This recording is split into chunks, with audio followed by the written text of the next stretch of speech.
નમસ્કાર વિદ્યાર્થી મિત્રો, હું છું નરેશ ગોહિલ. આપ સર્વનું English career point by Naresh Gohil channel પર સ્વાગત છે. મિત્રો, અગાઉ જે છે આપણે એક ટોપિક જોયો હતો, ચેન્જ ધ વોઇસ. હવે એના અનુસંધાને મેં થોડા અહીંયા સેન્ટેન્સ આપેલા છે જે તમારે સમજવાના છે, અને જો પ્રયત્ન કરજો કે મારા આગળ તમે આ સેન્ટેન્સ બધા ક્લિયર કરતા રહો. હવે આ સેન્ટેન્સમાં આપણે મુખ્ય બાબતો આજે સમજવાની છે કે ભાઈ એક્ટિવ વોઇસનું વાક્ય જે છે એ 3 શબ્દો વડે બનેલું છે. એની 3 શબ્દો વડે એની રચના થયેલી છે. તો કે પહેલાં તો એમને જે છે એમાં કર્તા આવે છે. કર્તા એટલે કે સબ્જેક્ટ, વર્બ એટલે ક્રિયાપદ, અને પ્લસ ઓબ્જેક્ટ એટલે કે કર્મ. આ 3 શબ્દો વડે જે છે એક્ટિવ વોઇસનું વાક્ય બનેલું હોય છે. પણ ત્યારબાદ જે છે આપણે પેસિવ વોઇસની વાક્ય રચના જે છે જોવા જઈએ તો એમાં 5 શબ્દો જે છે મુખ્ય ભાગ ભજવતા હોય છે. તો પહેલું તો ઓબ્જેક્ટ પ્લસ ટુ બીનું રૂપ plus V3 plus by plus subject. આ ટોટલ જે છે આ 5 શબ્દો દ્વારા જે છે આપણને પેસિવ રચના જે છે જોવા મળે છે. આપણે 1 બાય 1 એક સેન્ટેન્સ જોતા જઈએ અને કઈ રીતે એનો કાળ ઓળખવો અથવા તો કઈ રીતે એને કર્મને આગળ લાવવું એનો આપણે અભ્યાસ કરીશું આજે. તો વિદ્યાર્થી મિત્રો, અહીંયા જો પહેલું સેન્ટેન્સ છે, my friend draws good pictures. હવે આની અંદર તમને પહેલાં તો ખબર પડી જાય કે ભાઈ માય ફ્રેન્ડ જે છે અહીંયા કરતા આપેલા છે. ક્રિયાપદ કયું છે તો કે ડ્રોઝ એ ક્રિયાપદ છે. ગુડ પિક્ચર જે છે આ અહીંયા કર્મ છે.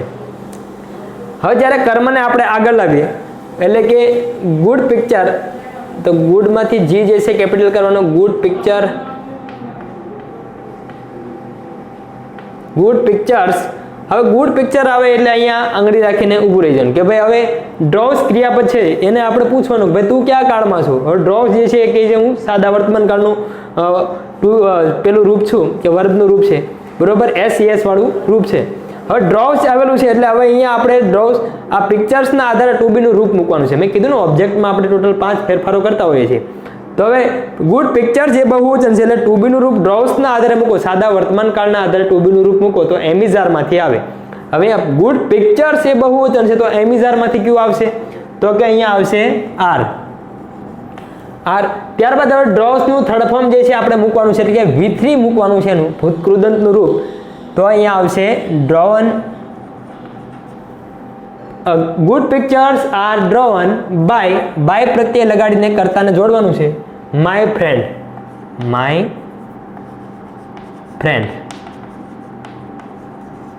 થઈ ગયા મિત્રો 5 શબ્દો જોઈ લો છે. તો કે ગુડ પિક્ચર્સ આ પહેલો શબ્દ, આર ટુ બીનું રૂપ આ બીજો શબ્દ, V3 એટલે કે ભૂતકૃતના ત્રીજો શબ્દ, બાય ચોથો શબ્દ, અને માય ફ્રેન્ડ જે છે 5મો શબ્દ. આ એક્ટિવ વોઇસ પેસિવ વોઇસની રચનામાં ખૂબ જ તમને આગળ ઉપયોગી થશે. ત્યારબાદ બીજું સેન્ટેન્સ જે છે એ જોવું જોઈએ. તો કે એમાં કર્મ આપણને મળી ગયા છે, 2 કર્મ આપેલા છે, મુખ્ય કર્મ અને ગૌણ કર્મ. મુખ્ય કર્મ કયું છે તો કે લાઇટ એન્ડ હીટ. ઓકે, ત્યારબાદ જે છે આપણે ગૌણ કર્મ કેવું મળ્યું છે તો કે અસ. તમને વિદ્યાર્થી મિત્રો 2 માંથી કોઈ પણ એક કર્મ લઈને વાક્ય બનાવો તો તમે ચાલશે, તો બી કંઈ વાંધો નથી એમાં. તો આપણે પહેલાં લાઇટ એન્ડ હીટને આગળ લાવીને વાક્ય બનાવી. એલને આપણે કેપિટલ કરશું, light and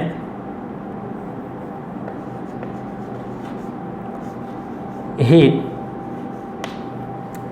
light and heat. હવે અહીંયા લાઇટ એન્ડ હીટ જે છે એ બહુવચન છે તો આપણે પહેલા કાળ ઉપર આંગળી રાખીને કહી દેવાનું કે ભાઈ ક્રિયાપદ ઉપર આંગળી મૂકી દેવાની. ક્રિયાપદ કયા કાળમાં છે તો કે સાદા વર્તમાન કાળમાં. સાદા વર્તમાન કાળમાં એમિઝારમાંથી શું આવે તો કે અહીંયા કર્મ જે છે બહુવચન એટલે એના આધારે જે છે આપણે ટુ બીનું રૂપ મૂકવાનું. ટુ બીનું રૂપ આપણે અહીંયા મૂકીશું are. Light and heat are. હવે ત્યારબાદ અહીંયા ગીવ જે છે એનું થઈ જાય આપણે V3 ગીવન. હવે સજીવ કર્મ જે છે એમની આગળ આપણે ટુ લગાડીને અહીંયા મૂકી દઈશું એટલે to us by the sun. Okay, શું થયું અહીંયા તો કે sun gives us light and heat. સૂર્ય આપણને પ્રકાશ અને ગરમી આપે છે. તો એ રીતે જે છે આ વાક્યનું આપણે જે છે પેસિવ રચના બનાવી નાખીએ છીએ. હવે ત્યારબાદ ત્રીજી વાક્ય રચના છે જોવો જઈએ તો કે people play football all over the world. હવે ઘણીવાર મિત્રો ઘણા વિદ્યાર્થી મિત્રો ભૂલ કરતા હોય છે કે ઓલ ઓવર ધ વર્લ્ડને કર્મ સમજી બેસતા હોય છે. અહીંયા ઓલ ઓવર ધ વર્લ્ડ જે છે અન્ય શબ્દ છે. કર્મ અહીંયા અલગ જ આપેલું છે ફૂટબોલ. ફૂટબોલ જે છે અહીંયા કર્મ તરીકે આપેલું છે. પ્લે જે છે આપણે ક્રિયાપદ જે છે આપેલું છે, અને પીપલ જે છે અહીંયા કર્તા તરીકે જે છે એમને આપેલા છે. તો હવે આપણે આ વાક્યને પેસિવમાં કન્વર્ટ કરીએ તો કઈ રીતે બનાવશું તો કે ફૂટબોલને પહેલા આપણે આગળ લાવશું. ફૂટબોલ એક વચન હોવાથી કાળ ઉપર આપણે અહીંયા ક્રિયાપદ ઉપર આંગળી મૂકીએ તો કાળ ઓળખાય છે કે ભાઈ આ સાદા વર્તમાન કાળનું વાક્ય છે અને ક્રિયાપદ સાદા વર્તમાન કાળનું છે. તો અહીંયા ટુ બીનું રૂપ જે છે આપણે ઇઝ મૂકીશું. ફૂટબોલ ઇઝ, પ્લેયનું V3 થશે played. Football is played all over the world. હવે અહીંયા તમારે પીપલ લખવાની જરૂર નથી, all over the world. Okay, football is played all over the world. Football સમગ્ર વિશ્વ જગતમાં રમાય છે, બરોબર. એ રીતે તમારે અહીંયા પણ એક ધ્યાન ખાસ રાખજો કે ઓલ ઓવર ધ વર્લ્ડ જે છે અહીંયા કર્મ નથી, બરોબર. એ અન્ય શબ્દ છે એટલે અન્ય શબ્દ જે છે ત્યાંના ત્યાં જ રહેશે. હવે ચોથું વાક્ય જે છે એ જુઓ જઈ તો કે yesterday we saw an interesting film. ગઈકાલે અમે એક ખૂબ જ રસપ્રદ એવું ફિલ્મ જોયું, બરોબર. ગઈકાલે અમે ખૂબ જ રસપ્રદ ફિલ્મ જોયું. હવે ગઈકાલે યસ્ટરડે જે છે ઘણા વિદ્યાર્થી એવું સમજશે કે ભાઈ યસ્ટરડે કર્તા તરીકે છે, પણ યસ્ટરડે અહીંયા અન્ય શબ્દ છે. યસ્ટરડેને આપણે એમ નામ રાખીશું, યસ્ટરડે.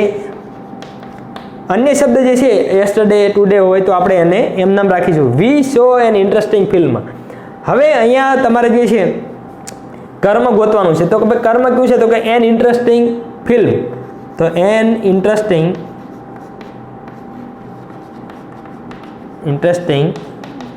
ફિલ્મ. ત્યારબાદ જે છે આપણે એન ઇન્ટરેસ્ટિંગ ફિલ્મ એક વચન છે કે બહુવચન તો કે ભાઈ એ જે છે એ એક વચન હોવાથી આપણે વોઝ પર જો અહીંયા ક્રિયાપદ ઉપર આંગળી મૂકી જ દેવાની હો. ક્રિયાપદ ઉપર આધાર રાખશો તો જ ખબર પડશે ટેન્સ કયો છે. હવે એ શો આપેલું છે. હવે શો જે છે એ ભૂતકાળનું રૂપ છે એટલે અહીંયા ભૂતકાળના ટુ બીના રૂપો મૂકવા પડશે. તો કે એક વચન છે વોઝ વરમાંથી મૂકવાના આવે તો એક વચન હોવાથી આપણે અહીંયા વોઝનો પ્રયોગ કરીશું. An interesting film was. ત્યારબાદ શોનું third form seen by us. Okay મિત્રો, થઈ ગયા 5 શબ્દો, ગણી લો જઈ. આ તો અન્ય શબ્દ જ હતો આપણો યસ્ટરડે. હવે એન ઇન્ટરેસ્ટિંગ ફિલ્મ જે છે એ તમારો એક શબ્દ થયો. ત્યારબાદ વોઝ ટુ બીનું રૂપ એ તમારો બીજો શબ્દ. ત્યારબાદ સીન ત્રીજો શબ્દ, બાય ચોથો અને અસ પાંચમો શબ્દ, બરોબર. ટોટલ 5 શબ્દોનું જે છે પેસિવ રચના બનેલી છે. હવે ત્યારબાદ Gandhiji always spoke the truth. હવે તમને આ વાક્ય જોઈને ખબર પડી જાય કે ગાંધી આ વાક્ય જે છે એ સાદા ભૂતકાળનું વાક્ય છે અને એમાં કર્મ જે છે એ ધ ટ્રુથ જે છે એ કર્મ આપેલું છે. તો આપણે ધ ટ્રુથને આગળ લાવશું તો કે ધ ટ્રુથ. હવે ધ ટ્રુથ. ત્યારબાદ ટુ બીનું રૂપ કયું છે તો કે અહીંયા ક્રિયાપદ જે છે એ સ્પોક આપેલું છે એટલે કે સાદો ભૂતકાળ આપેલો છે. તો એનું ટુ બીનું રૂપ જે છે આપણે એના આધારે મૂકશું તો અહીંયા વોઝ આવશે. The truth was always spoken by Gandhiji.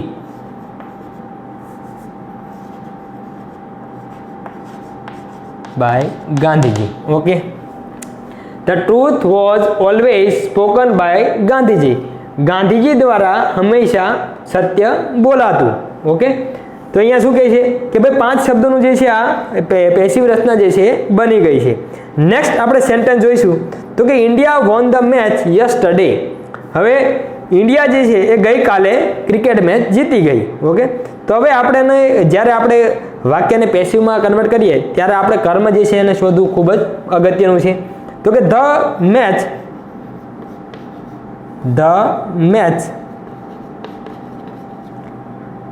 હવે અહીંયા એક વચન હોવાથી અહીંયા ટુ બીનું રૂપ કયું છે તો કે વોન. સોરી, ક્રિયાપદનું રૂપ કયું છે તો કે વોન. હવે વોન જે છે સાદા ભૂતકાળનું ક્રિયાપદ હોવાથી આપણે વોઝવરમાંથી જે છે ટુ બીનું રૂપ મૂકીશું. તો મેચ વોઝ. હવે ત્યારબાદ વોનનું વોન જ રહેશે.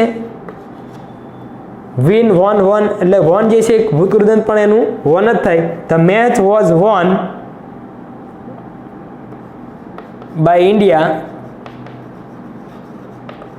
India yesterday. ઓકે, અન્ય શબ્દ હતું ત્યાંને ત્યાં આવી ગયું. India won the match yesterday. હવે આ વાક્ય જે છે આપણે સમજો તો કે the match was won by India yesterday. ભારત એટલે કે ઇન્ડિયા દ્વારા જે છે ગઈકાલે મેચ જીતાય. ઓકે, ત્યારબાદ હવે આ છેલ્લું વાક્ય જે છે જોઈ લો. I shall buy chocolates for you. હવે આની અંદર તમારે જે છે કર્મ ગોતવું છે કે ચોકલેટ્સ જે છે અહીંયા આપણને કર્મ આપેલું છે. તો આપણે વાક્ય બનાવવાની શરૂઆત કરીએ તો કે ચોકલેટ્સ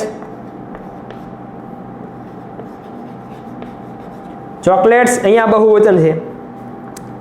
હવે આ વાક્યમાં તમારે જે છે એ કર્મ પહેલા જે છે આપણે આગળ લઈ લીધું એટલે ચોકલેટ્સ અહીંયા વિલ અને શેલનો પ્રયોગ થયેલો છે. તો chocolates will B.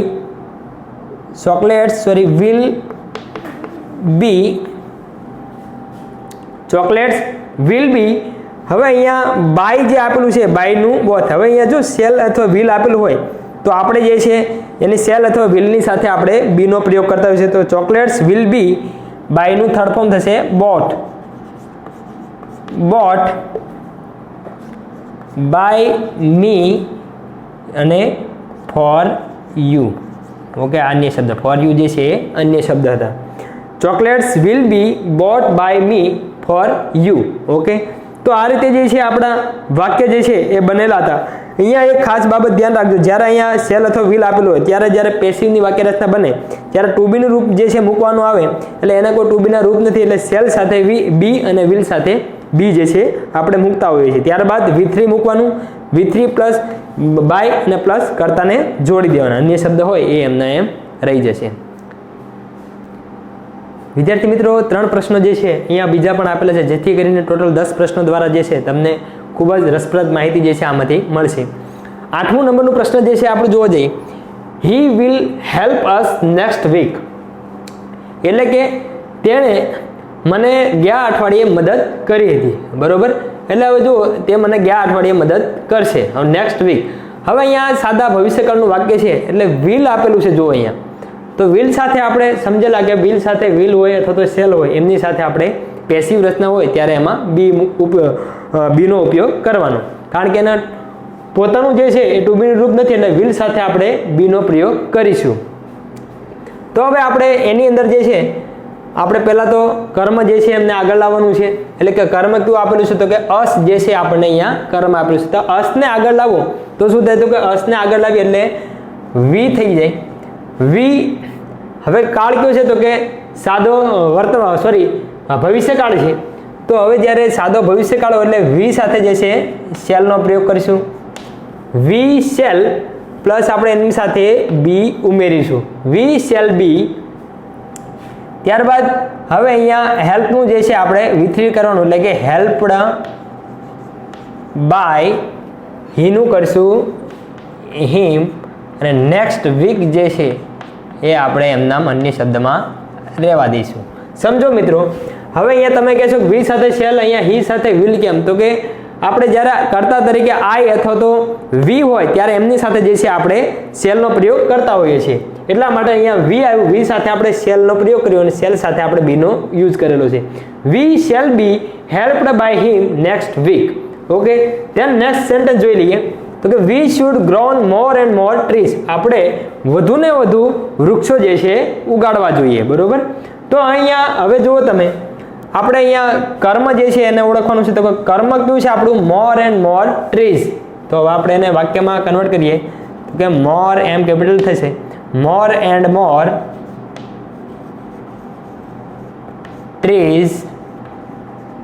More and more trees. હવે ત્યારબાદ જે છે આપણે સહાયકારક ક્રિયાપદ જે છે અહીંયા કેવું હતું તો કે શુડ આપેલું છે. તો કે more and more trees will be ગ્રોનનું થર્ડ ફોર્મ થશે ગ્રોવન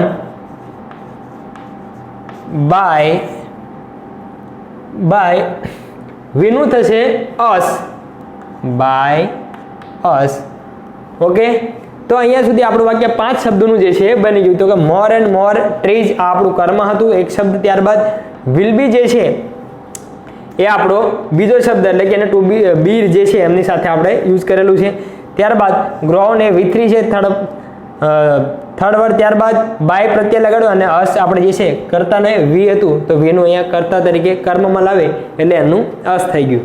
ત્યારબાદ 10મું વાક્ય છે જોવો જઈએ તો કે સી કેન સ્પીક ઇંગ્લિશ વેલ, તેણી ઇંગ્લિશ સારી રીતે બોલી શકે છે. તો ઇંગ્લિશ અહીંયા કર્મ છે તો કે ઇંગ્લિશ, હવે ઇંગ્લિશ અહીંયા આવી ગયું કર્મ તરીકે. તો હવે આપણે જે છે કેનને આગળ લાવીશું એટલે સહાયકારક ક્રિયાપદ અહીંયા મોડેલ ઓક્ઝિલરી વપરાણું છે તો કે can be, English can be. હવે સ્પીકનું થર્ડ ફોર્મ શું થાય તો કે spoken. English can be spoken by her well. Okay મિત્રો, તો આજે મિત્રો આપણે જે છે એ ટોટલ 10 વાક્યો જે છે જોયા, જેના અનુસંધાને તમને અગાઉના વિડીયો લેક્ચર દ્વારા જે છે ખૂબ સરળતાથી માહિતી મળી રહેશે. અને આજના જે આ 10 વાક્યો જે છે એ ખૂબ જ સમજવા જરૂરી હતા, જેથી કરીને પેસિવ રચના જે છે તમને 5 મુદ્દા જે છે એ બરોબર સમજાય છે. તો કે ભાઈ તમારે ખાસ ધ્યાન તો એ રાખવાનું કે જ્યારે એક્ટિવનું વાક્ય હોય ત્યારે એ મુખ્ય 3 શબ્દોનું બનેલું હોય છે, સબ્જેક્ટ, વર્બ પ્લસ ઓબ્જેક્ટ, બરોબર. અને જ્યારે પેસિવની વાક્ય રચના હોય ત્યારે 5 શબ્દોનું બનેલું હોય છે. પહેલું તો આવશે object plus to be plus V3 plus by plus કર્તા. ઓકે, તો જે છે સબ્જેક્ટ અંતમાં આવી જાય એમાં, તો 5 શબ્દોનું પેસિવ અને 3 શબ્દોનું એક્ટિવ વોઇસ બનેલું હોય છે. તો મિત્રો આ રસપ્રદ 10 પ્રશ્નો વડે જે છે ખૂબ જ મને એવું લાગે છે કે તમે જે છે આ બધું જ્ઞાન જે છે એ ગ્રાહ્ય કર્યું છે. સો મિત્રો આશા રાખું છું કે જો તમને આ વિડીયો પસંદ આવેલો હોય તો મારી ચેનલને સબસ્ક્રાઈબ કરજો અને આપના મિત્રો સુધી શેર કરજો. Thank you.